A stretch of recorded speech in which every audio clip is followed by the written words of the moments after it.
Es un gusto verlos de nuevo acá. Bienvenidos. También bienvenidos a todos. No sé si ya enviaste la señal ahí por Zoom, para que todos los que están conectados puedan recibir la señal y que también lo puedan compartir a sus contactos para que esta palabra que vamos a recibir el día de hoy realmente sea aprovechada al máximo. Amén. ¿Cuántos de los que estamos aquí han sido víctimas de un juicio injusto? ¿Seré yo el único? ¿O hay alguien más que sabe lo que se siente ser señalado sin razón?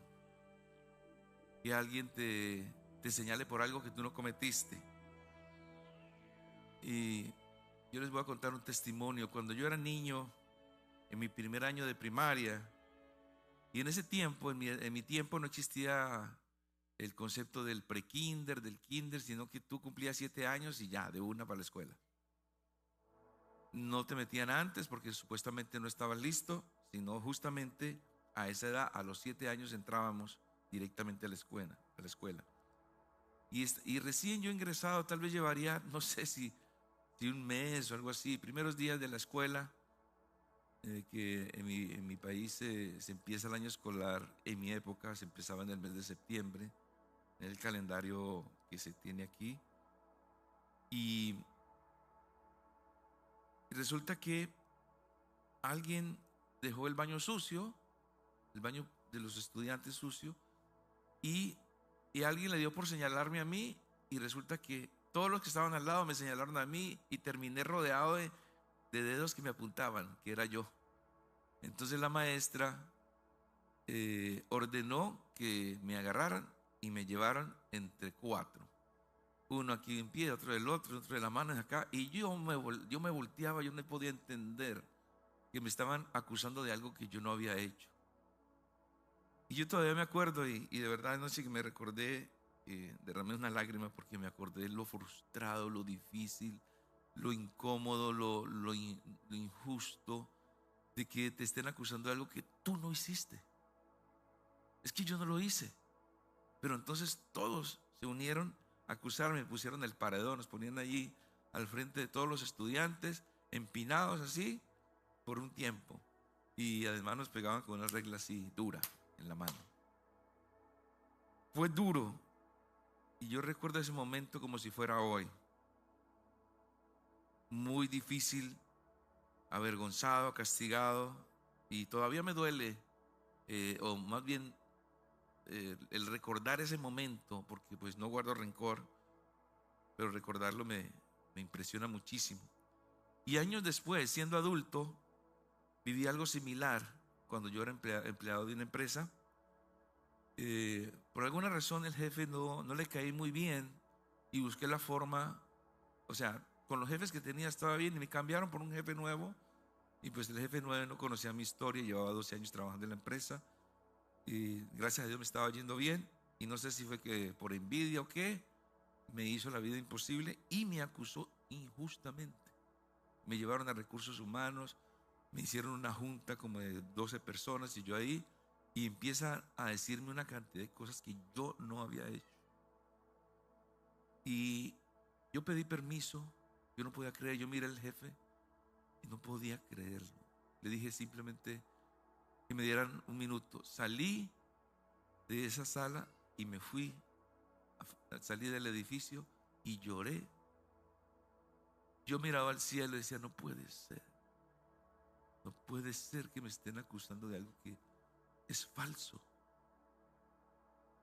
El hecho es que él se documentó y presentó y tergiversó muchas cosas que realmente terminaron en un castigo para mí en esa compañía. Esas experiencias marcaron profundamente mi vida. Me enseñaron a mí lo que se siente ser juzgados sin verdad. Me enseñaron a mí lo destructivo que puede ser un juicio incorrecto. Y desde entonces algo cambió en mí. A mí me cuesta mucho juzgar a otras personas con dureza. Me cuesta muchísimo juzgar. Hoy cuando encuentro comentarios negativos sobre alguien, trato de ser bien cuidadoso, porque entiendo que detrás de cada acusación puede haber una historia que no conocemos. Y he aprendido que el juicio le pertenece a Dios. Y que aun cuando haya errores reales, nuestro llamado no es condenar. Nuestro llamado es restaurar. Ese es nuestro llamado. No es caerle al caído, es levantarlo con gracia. Y esto no es un tema menor. La Biblia nos enseña que el falso testimonio está al mismo nivel de los pecados más graves dentro de los 10 mandamientos. Está al nivel de matar, está al nivel de mentir, está al nivel del adulterio, porque puede destruir la vida de una persona. Santiago lo dice. Si tú te quieres someter a la ley, debes cumplirlos todos, porque si infringes uno, ya infringiste todos. Por eso es que la salvación es por gracia, porque antes los 10 mandamientos era para justificación, ahora los 10 mandamientos son para santificación. Amén. Y hace poco veía las noticias cómo liberaron a alguien después de 20 años en prisión y lo declararon inocente. ¿Usted se imagina eso? Pagar 20 años en prisión y ser declarado inocente. ¿Cómo sale una persona de la cárcel? Con un resentimiento. Perdió 20 años de su vida, de tener sus hijos, su familia, por un falso testimonio, por un juicio apresurado, pagando tantos años por un crimen que no hizo. Es duro ser juzgado injustamente, ¿verdad? Es duro. Y sin embargo vivimos en una generación donde el juicio es rápido, superficial y es constante. En redes sociales, en conversaciones diarias e incluso dentro de la iglesia, es fácil señalar, es fácil criticar y es muy fácil condenar. Es como un médico que en lugar de tratar al paciente, lo critica por su enfermedad y le dice: ¿cómo llegaste a este estado? ¿Cómo es posible que estés en esto? Pero nunca le ofrece medicina. Ese médico no sana, ese médico está destruyendo. Y muchas veces así actuamos nosotros espiritualmente. Señalamos el pecado, pero olvidamos el propósito de Dios, restaurar al pecador. Pero hoy Cristo nos llama a algo más profundo.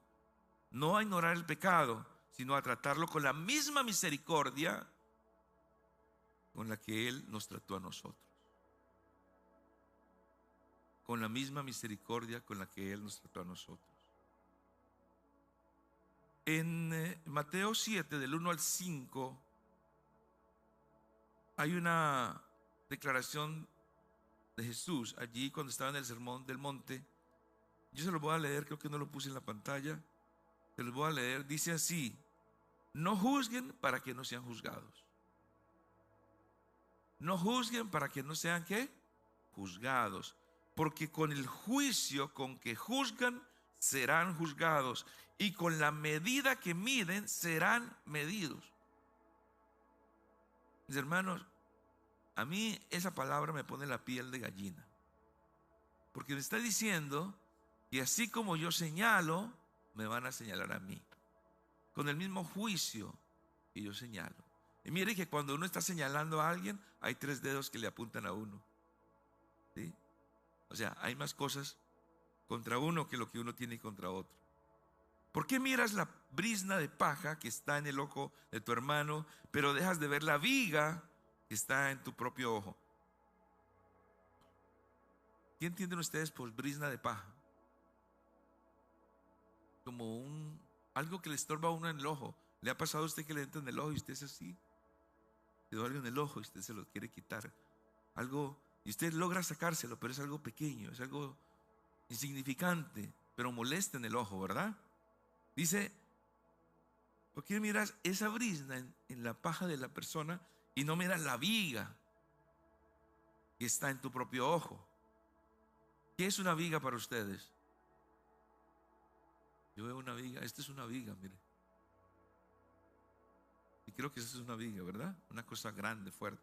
Imagínense usted una viga en el ojo, no le cabe. Dice, y no mires la viga que está en tu propio ojo.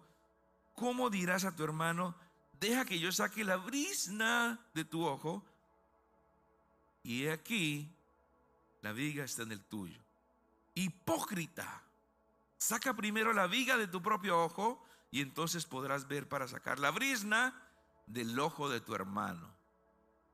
Tremenda lección, tremenda ilustración. Y en esta porción Jesús no está prohibiendo discernir el pecado, sino condenar desde una posición de hipocresía espiritual.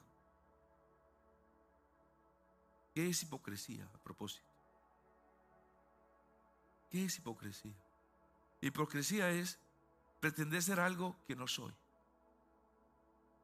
Pretender algo que no soy. No sean hipócritas. Usted está pretendiendo ser muy justo y no lo es. Eso es lo que está diciendo el Señor. Entonces aquí hay un principio clave.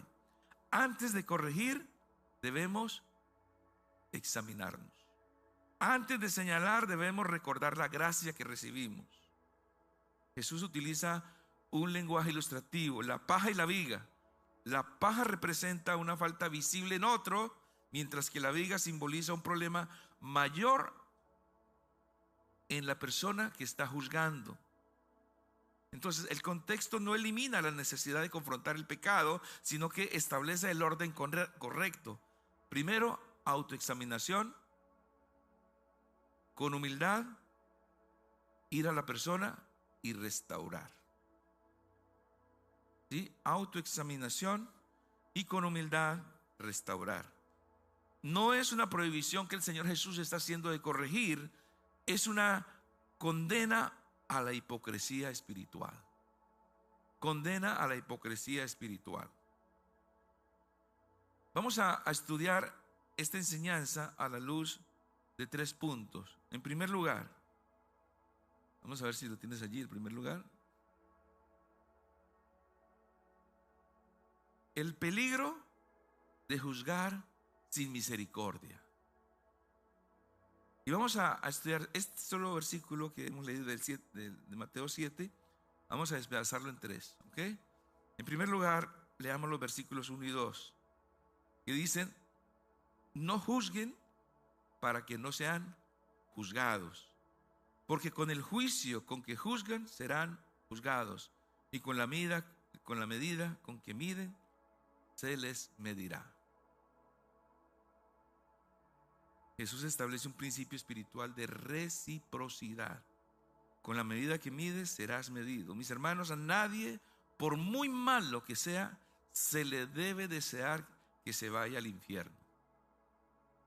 A nadie se le debe desear que se vaya al infierno. Yo miro mucho, estoy metido en las redes por cuestiones de evangelismo, algunas en el Twitter, y por cuestiones de prevención en asuntos de Israel y en asuntos políticos. Y veo mucha gente que manda al infierno a otros. Y dicen que se muera para que arden en el infierno, y les manda una cantidad de cosas. Mis hermanos, jamás nosotros debemos participar en eso. Porque el infierno no fue hecho para el ser humano. El infierno fue hecho para el diablo y sus demonios, no para nosotros. Y el amor de Dios fue tan grande, es tan horrible el infierno, que el Señor dio a su Hijo a morir en la cruz por nosotros. Y nosotros nos creemos superiores, inmerecedores de ir al infierno simplemente por no sé por qué.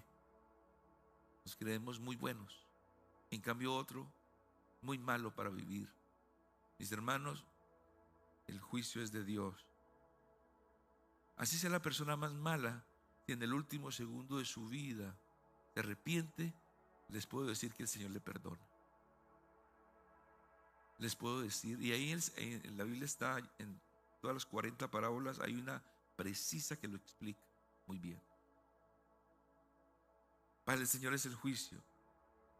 Ni aun que alguien vaya a la cárcel, aunque en el fondo del corazón lo deseemos. Dejemos el juicio a Dios. Sí hay que pedir al culpable que restituya el daño. Sí hay que pedir a la policía que tome el control del abusador, del que mata o roba, para que si esta persona reciba su merecido, ¿no? En cuanto a que, y sobre todo que nos proteja de esa persona, porque quedarnos callados ante la maldad de una persona, pues sigue haciendo daños. Y para eso es que el Señor puso los policías y las autoridades, para poner orden, ¿verdad? Y dejar que ellos sean los jueces, y dejar que ellos sean los que condenen, no nosotros. Y mucho menos si no somos testigos. A mí me cayeron encima los que nunca vieron nada por la acusación de otros. Por la acusación de otros. Si nos metemos a medir a otros, vamos a ser medidos.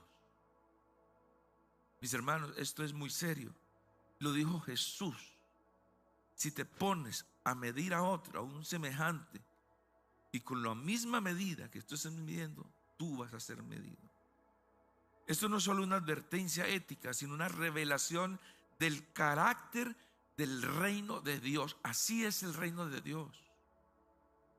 El juicio es de Dios. Dios es juez. Dios es rey. Dios es legislador. Nadie puede sustituir el lugar de Dios en esa posición. Nadie se puede hacer en el lugar de Dios. El juicio sin misericordia refleja un corazón que no ha comprendido plenamente la gracia recibida. En el contexto del Sermón del Monte, Jesús confronta una religiosidad externa que evaluaba a otros sin reconocer su propia necesidad de redención. El juicio aquí no es discernimiento espiritual, sino una actitud condenatoria que se coloca en el lugar de Dios. Por tanto, la forma en que tratamos a otros revela nuestra verdadera comprensión del Evangelio. En el discipulado cristiano, este punto es fundamental. Nosotros, ahora que estamos siguiendo a Cristo, tenemos que llegar a la estatura y al carácter de Cristo en todos esos detalles. Nadie puede guiar correctamente a otros si ha perdido la conciencia de la gracia que lo alcanzó. Yo fui salvo por misericordia y por gracia. Todos los demás a mi alrededor merecen la misma misericordia que el Señor tuvo conmigo. El discípulo verdadero recuerda constantemente de dónde lo sacó el Señor. Y por eso cuando una persona es perdonado de mucho, por muchos pecados que ha hecho, es una persona bastante agradecida. Y hay veces creemos que porque no matamos, porque no robamos, entonces pues no somos tan malos como el que mató, como el que robó. Delante de Dios no hay pecados grandes ni pequeños. Todos son del mismo tamaño. Amén. Discipular no es señalar desde arriba, es acompañar desde la gracia. La práctica diaria es evaluar nuestras palabras, nuestras actitudes y nuestras motivaciones al tratar con otros. Recuerda esto: Dios ama al pecador, pero aborrece el pecado. ¿Dios ama qué? Al pecador lo ama. Yo soy amado por el Señor, pero no quiere decir que acepte el pecado. Dios aborrece el pecado y nosotros debemos reflejar ese mismo equilibrio. Saber que Dios aborrece el pecado, pero ama al pecador. Este punto es muy importante, ¿sí? Porque Lo vivimos en la vida diaria, en las parejas se vive bastante, con los hijos, con los padres, en el trabajo, cuando somos acusados de algo que no hemos hecho. Y muchas veces en las parejas ocurren, y por eso los celos son tan malos en la vida de una pareja, porque los celos enceguecen y hacen ver cosas que no son. Una persona celosa que cela a su esposo o a su esposa se vuelve ciega, y todo es sospechoso de infidelidad, todo. Entonces es enfermizo, y por eso en la Biblia se condena los celos, porque son enfermizos. Obviamente tenemos que ser mansos, pero no mensos, ¿no? Tenemos que saber que efectivamente sí nos pueden engañar, pero ser muy prudentes. Si no tengo pruebas de lo que yo tengo en la corazonada, no puedo señalar a mi esposo o a mi esposa. No lo puedo hacer. Ahora, si tú tienes sospechas, pues entonces reúne las pruebas, ¿sí? Reúne los elementos de juicio para tú decir, sí, aquí tengo la foto, aquí tengo esto, aquí tengo el GPS, aquí tengo todo. Eso es eso es un reclamo con evidencias.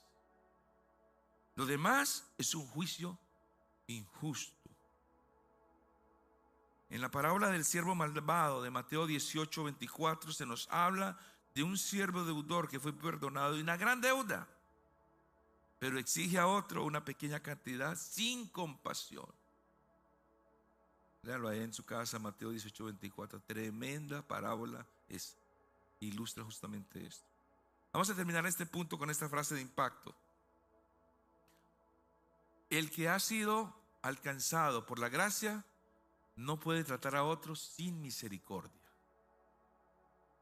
El que ha sido alcanzado por la gracia de Dios no puede tratar a otros sin misericordia. Tenemos que ser misericordiosos, mis hermanos, y eso es la doctrina del amor, porque el Señor tuvo misericordia de mí y fui salvo por gracia. ¿Y sabe qué es gracia? Gracia es salvo sin merecerlo.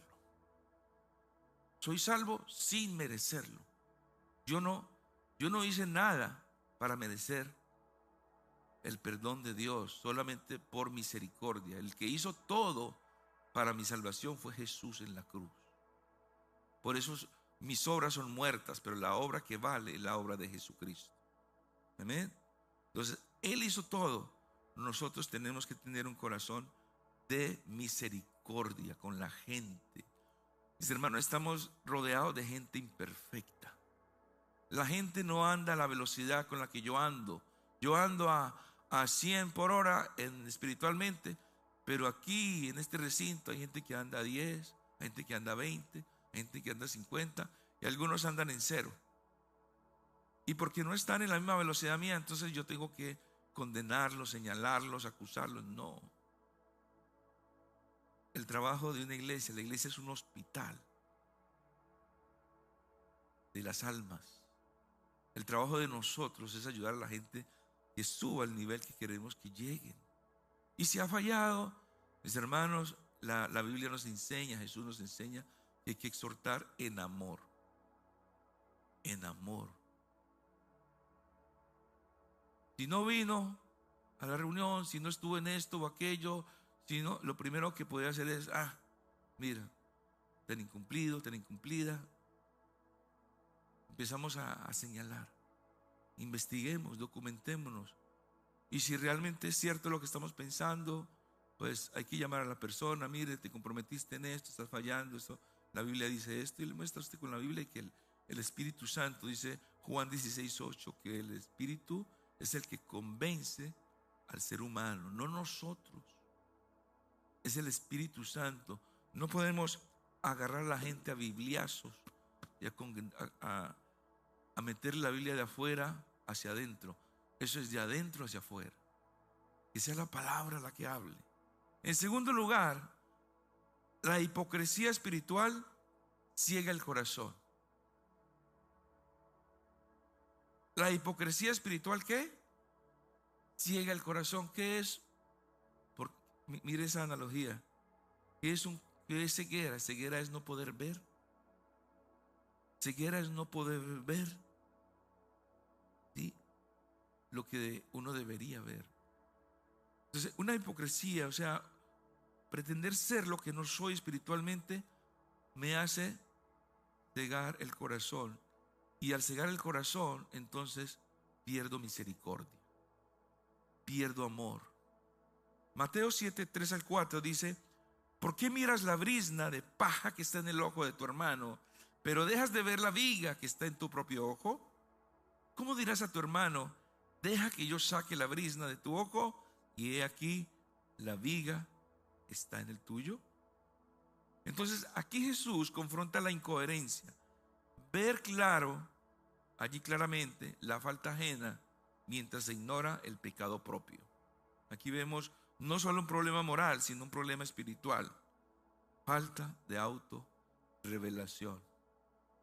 Necesitamos tener autorrevelación, autoexaminación. Y para que nos quede bien clarito, él utiliza una imagen intencionalmente exagerada.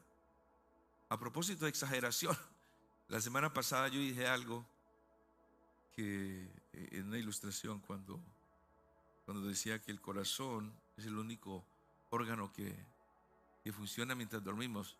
Bueno, yo por resaltar la función del corazón, pero en realidad no es el único, porque el pulmón es un órgano y también funciona, los riñones también son un órgano y también funcionan, el hígado es un órgano y también funciona. Lo que para es para el sistema digestivo.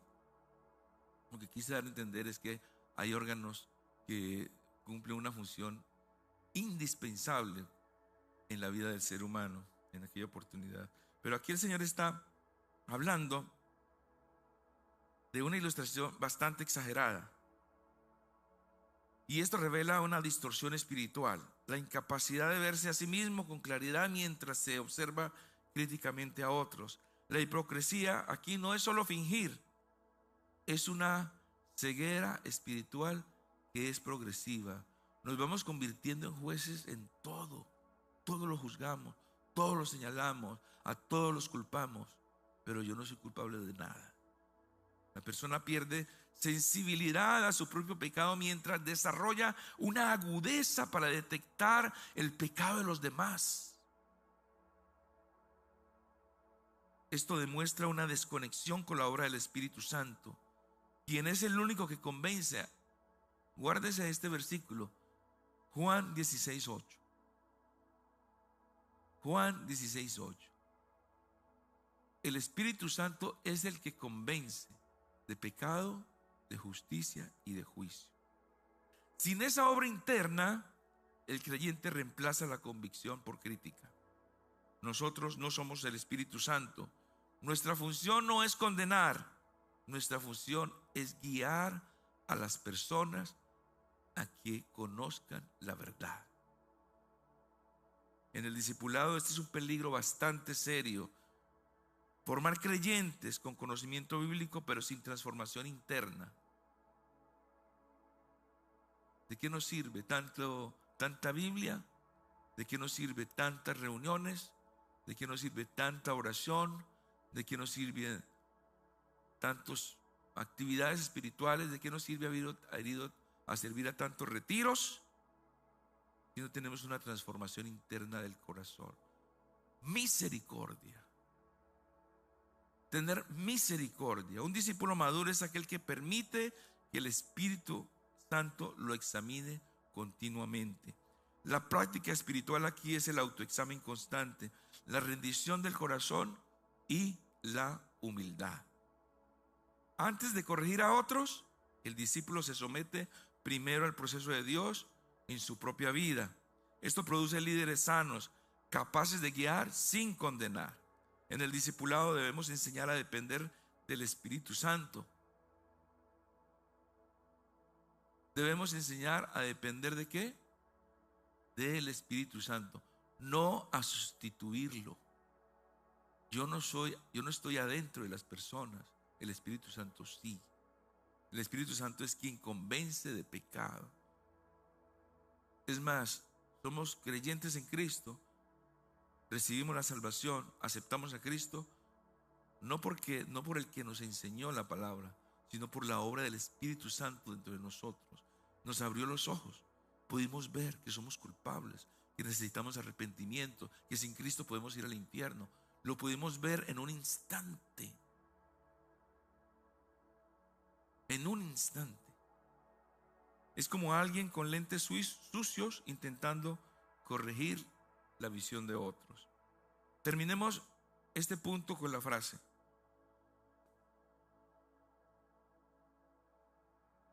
¿ves? Me pasa la frase.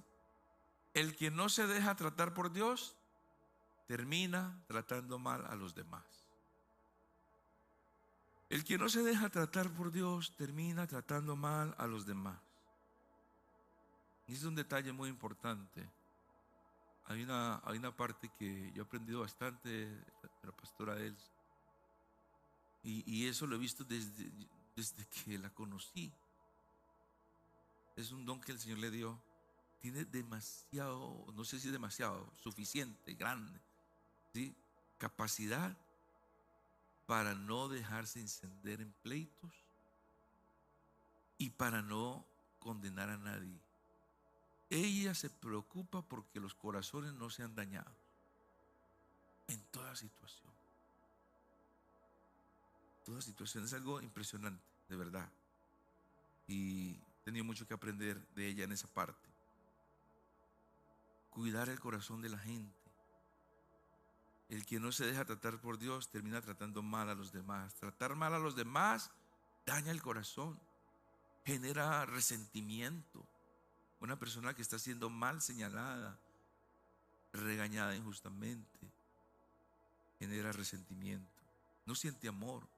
El amor se percibe, es algo que se percibe en la forma del trato, en la forma de la mirada, en la forma de saludar.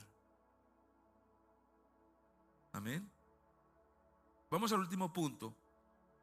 La restauración comienza con humildad. Digan conmigo humildad.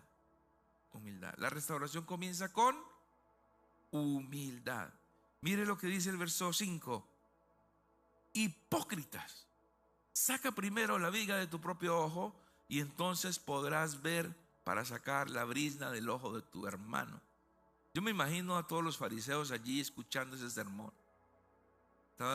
Porque él estaba dirigiéndose justamente a esos grupos religiosos que eran muy falsos. Por eso les dijo sepulcros blanqueados. ¿Cómo es un sepulcro blanqueado? Es muy bonito por fuera, pero por dentro lleno de podredumbre, de huesos de muerto. Así lo dijo. Eso es ser hipócrita. Jesús no dice no saque la paja, dice primero, diga conmigo primero. O sea, punto número 1, antes de ir a exhortar, primero examínate. Oh Señor, voy a hablarle a esa persona, pero dame la palabra. Perdóname, Señor, porque yo sé que tú me has restaurado, pero tengo el deber de ayudar a esa persona porque tal vez no se da cuenta lo que está haciendo. Pero dame la palabra de amor para decirle. Muéstrame el versículo, Señor, y habla tú con tu espíritu a esa persona. Pero no empiece usted a murmurar con otros hermanos de lo que piensa esa persona. No empiece a hablar mal de esa persona, porque le va creando un ambiente, una aureola de rechazo. Yo tenía un grupo de células hace 15 años de varones. Yo estaba muy contento con esos varones. Iban a mi casa, todavía no era pastor, pero participaba en otra iglesia, muy contentos. Los estimo bastante. Pero uno de ellos tenía malas mañas, alcohólico, y sin embargo ahí lo teníamos en el grupo. Y una vez, dentro de sus vicios, empeñó una joya muy valiosa y me pidió a mí que si la podía sacar. para no perderla, porque si cumpliese de sí, $300, no hay problema, voy, te lo saco. Pero eso te lo voy a guardar, porque para que no la vuelvas a empeñar, ¿sí? Te la voy a guardar. Y no me di cuenta y fui, y cuando menos pensé, los muchachos no volvieron a la reunión. Y luego me reunieron y me regañaron. Que porque yo le había extorsionado con eso y que yo le exigía el pago de los 300 y no le entregaba la joya. ¿Y sabe qué? Desde ese día perdí ese grupo. Tal vez estarían aquí en este salón. Una mala interpretación, un mal juicio contra mí. ¿Sí? Perdí ese grupo. Yo esperaba con ellos, son gente muy buena, que congregan en otros lugares. Tremendo y destructivo que es eso, ¿verdad? Entonces, primero sacar la viga, ¿sí? Y entonces verás bien para ayudar. O sea, que tu visión esté clara para poder mirar a otros. ¿Amén? Entonces, esto revela el objetivo final. Es restaurar, no rechazar. Digan conmigo, restaurar, no rechazar. Otra vez, el objetivo es restaurar, no rechazar. Una vez más, restaurar, no rechazar. Jesús no elimina la responsabilidad de ayudar al hermano, de sacar la paja, sino que establece un orden correcto. Primero trata con la viga tuya propia, y esto revela que la restauración sí es el objetivo final, pero debe hacerse desde una posición de humildad. No, yo soy mejor que tú, ¿sí? Entonces yo tengo la posición de decirte, eres esto y aquello, y te mereces esto y aquello. Le dijo hasta lo que se va a morir. Nuestra posición debe ser de humildad, de pureza espiritual. Entonces, y él insiste ahí en la hipocresía, indicando que actúa desde una apariencia, no desde una transformación real. Hipocresía, como dije, es querer aparentar lo que no soy. Entonces Jesús enseña que solo quien ha sido tratado por Dios puede ver con claridad para ayudar a otros. Diga a la persona que está a su lado, para ayudar a otros tienes que ser primero tratado por Dios. La restauración bíblica no es confrontación agresiva, sino una intervención redentora guiada por el amor y guiada por la verdad. Amén. En el discipulado este principio es clave. No estamos llamados a tolerar o ignorar el pecado, sino a tratarlo correctamente, sin condenación, con verdad, con amor, guiando al arrepentimiento. Que la persona sienta después de lo que te dijo, dice, de verdad he fallado. Y sabe que lo que termina haciendo la persona, abrazando a quien le está ayudando. Y de repente está llorando porque no lo había visto así. Y agradecido. Todo lo contrario, si sale de ese salón, porque cuando tú eres señalado injustamente, la actitud de uno es a la defensiva. Uno cuando te están señalando así, ya, a quemarropa, tu actitud es defensiva, y tu defensiva termina en gritos, y tu defensiva termina en puños, y tu defensiva termina en algo totalmente indeseable, porque te están acusando injustamente. Obviamente no es la reacción ideal, pero en eso termina. El discípulo que ha sido quebrantado desarrolla compasión, no superioridad. La corrección bíblica debe ser intencional. La corrección bíblica debe ser amorosa, y la corrección bíblica debe ser restauradora. Esto implica escuchar, esto implica acompañar, guiar al arrepentimiento y sobre todo confiar que es el Espíritu Santo el que va a hacer la obra. Amén. Si la persona que está a mi lado, mi hijo, mi esposo, mi esposa, mamá, están haciendo algo malo que yo sé que es malo, ¿cuál debe ser la posición de un discípulo maduro? investigar si es cierto y llamar la atención. Pero lo más importante, mis hermanos, grábese esto entre las cejas, aquí, es ir a la presencia del Señor y pedirle al Espíritu Santo que traiga convencimiento de pecado, de justicia y de juicio. Que esa persona llegue a mí arrepentida porque me falló, pidiendo perdón. O que si no lo hace, deje hacer lo que está haciendo. Mis hermanos, los métodos que usa el Señor para hacer que una persona cambie son desde muy livianos hasta muy pesados. Hay gente que tiene que estar ya al borde de la muerte para entender que toda la vida fue una falsedad. Hay otras personas que no necesitan llegar a ese extremo. Lo que necesitan es una persona que esté orando por esa persona, que tenga un grupo de oración entre las damas, entre los caballeros, orando por una situación que está afectando la relación, que está afectando a la familia, que está afectando a la iglesia.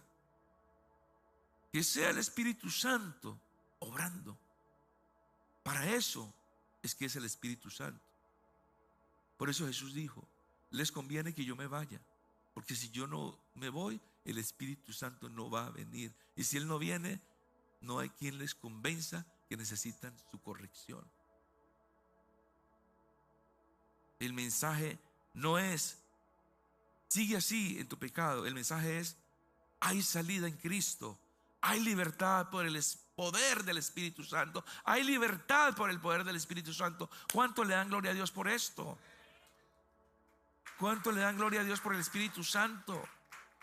¿Cuánto le dicen: Señor, gracias porque me has dado el Espíritu Santo para que me convenza a mí, pero también que convenza a otros? Mis hermanos, las arengas no convencen a nadie, ponen un corazón más duro. Corazón más duro. Por eso es que muchas veces los hijos no terminan siendo difíciles para que reciban un mensaje de restauración. Y la mamá le dice al pastor, le dice: visiten a mi hijo porque a mí no me escucha. Porque es que como padres somos muy duros, condenamos. Entonces los hijos están rechazando continuamente cualquier cosa, por muy buena que sea, de su padre, su mamá, no la reciben. Que sea el Espíritu Santo. Un cirujano primero se lava las manos antes de operar, si no, contamina la herida en lugar de sanarla. Terminemos con esta frase: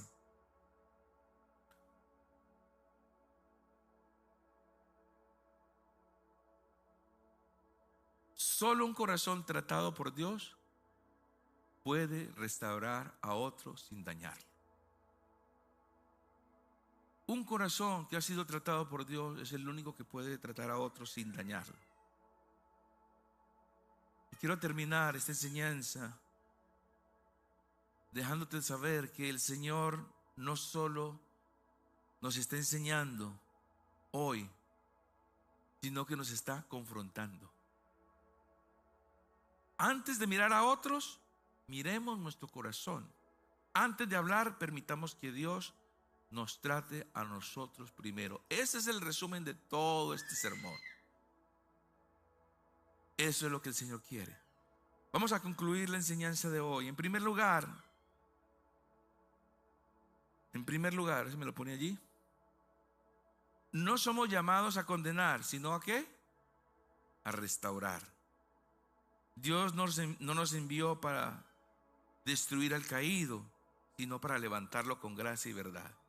El verdadero discípulo no señala desde lejos, se acerca con compasión para sanar. Segundo punto: la misericordia no elimina la verdad, la expresa correctamente.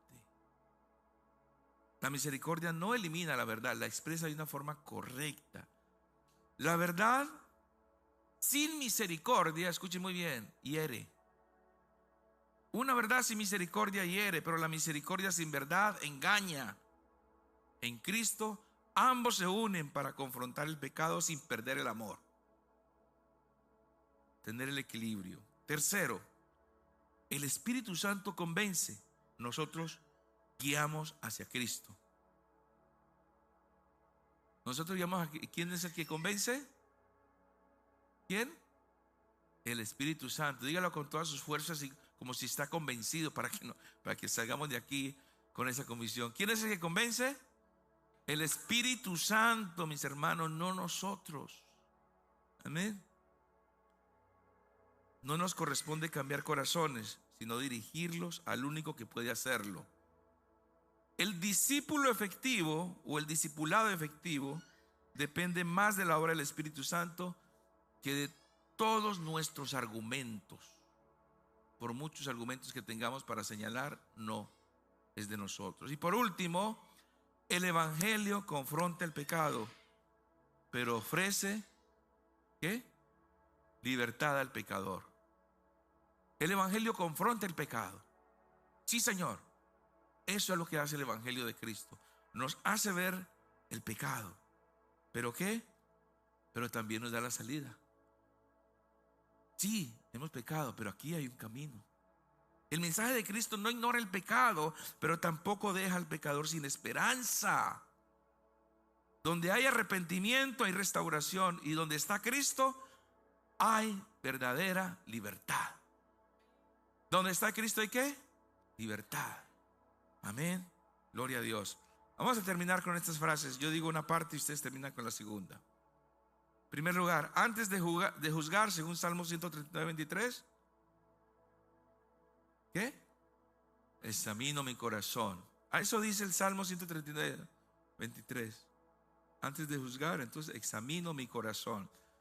Lucas 6:36. Dios tuvo misericordia de mí. Por tanto, Dios tuvo misericordia de mí. Por tanto, yo mostraré misericordia. Tercero, según Juan 8:11. Yo no condeno. Encamino hacia Cristo. Mi trabajo no es condenar, es encaminar hacia Cristo. Y por último, el Espíritu Santo convence, Juan 16:8. Y Cristo transforma. Amén. Dale un aplauso al Señor por eso. Aleluya.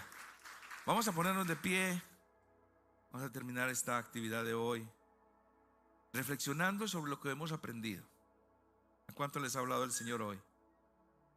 Amén.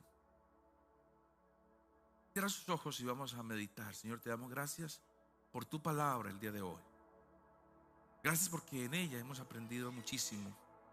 Cada palabra, Señor, me lleva y me confronta con tu verdad. Tú que has venido a este lugar en esta tarde, que estás recibiendo este mensaje allí, aquí en este lugar o allá por internet, el Señor te ha hablado. El Señor me ha hablado. Tal vez tú eres uno de los que está señalando constantemente las fallas de otros, pero hoy Dios te confronta a mirar hacia adentro.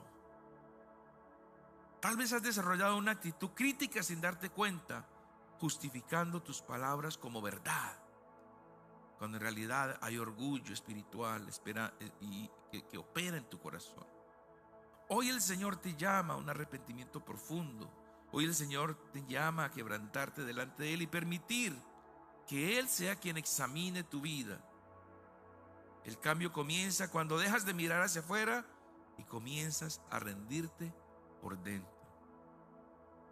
O tal vez has sido instrumento de juicio más que de restauración. Y aunque conoces la verdad, no has reflejado el corazón del Evangelio. Hoy Dios te llama a una disposición real de cambio. Recuerda cómo Él te perdonó, tú también debes perdonar. Recuerda cómo Él tuvo misericordia contigo cuando no lo merecías, cuando no lo merecíamos. Esa misma misericordia que el Señor tuvo contigo y conmigo, la debemos fluir hacia otros.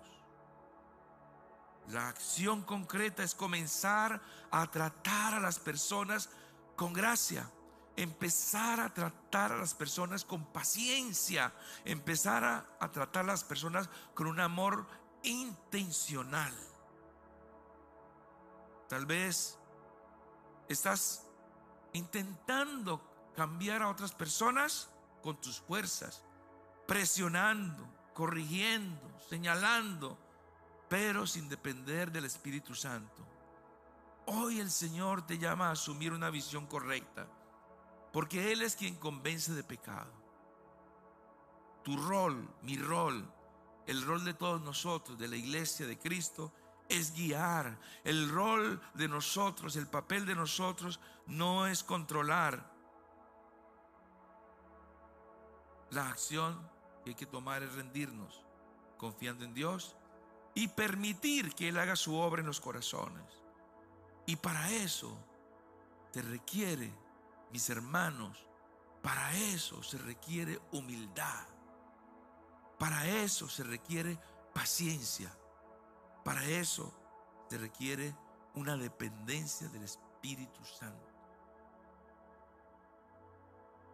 Si esta palabra que el Señor nos dio esta tarde ha tocado tu corazón, yo te invito a que repitas conmigo esta oración de rendición.